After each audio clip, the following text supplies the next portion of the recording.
Okay, you all should be able to see me. So today I want to talk about one of the reasons why my life is embarrassing on a daily basis.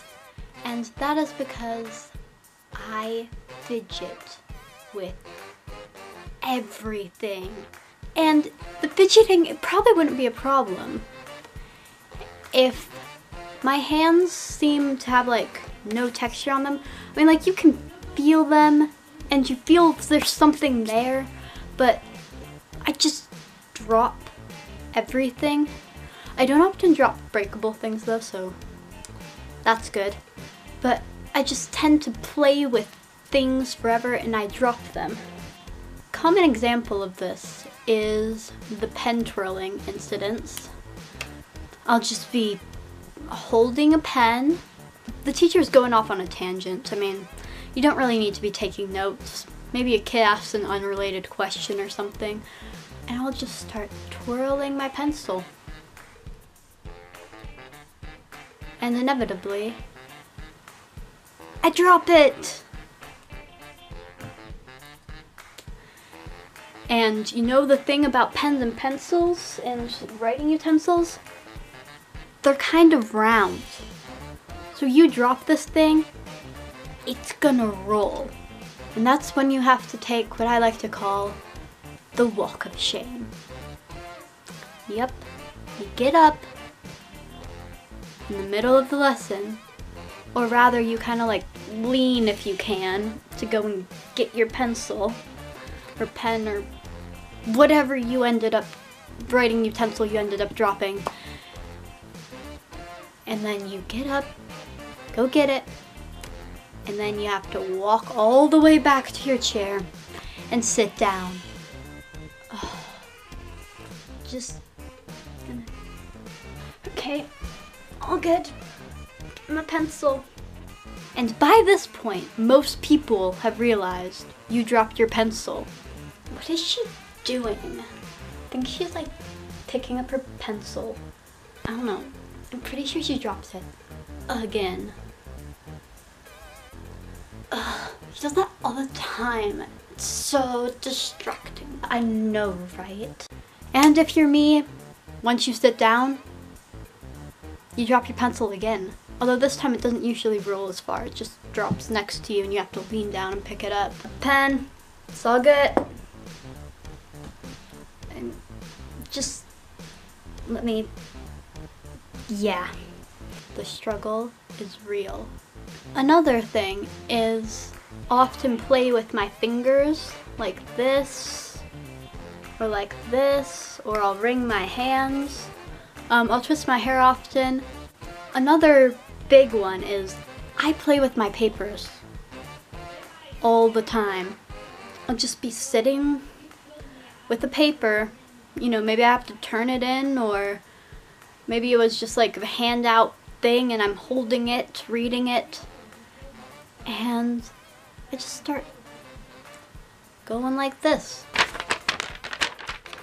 Which then, of course, leads to my papers getting very crinkled.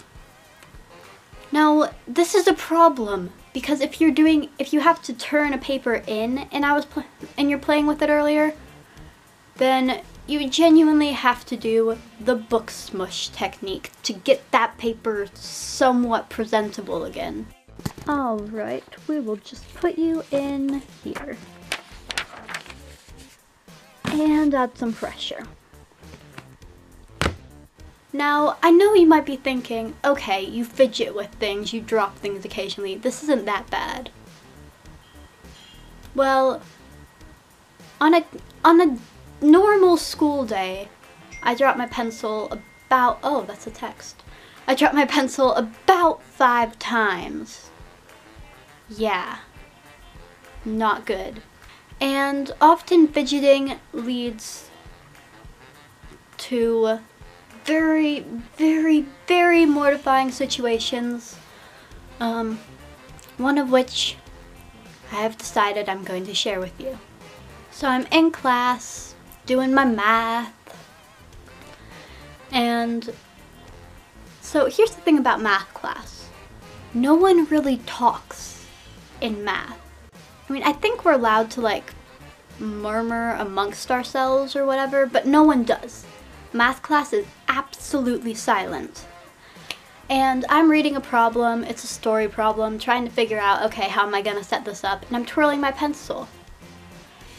And then I stopped twirling my pencil for whatever reason, and I kind of move my elbow slightly to rest it. And all the stuff on my desk slides off.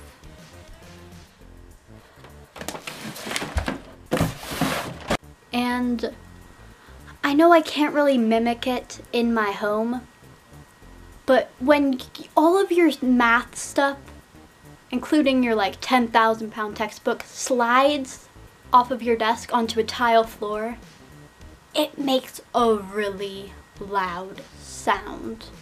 So at that moment, when there's this giant atomic bomb sounding thump on the floor, everyone turns to look at me.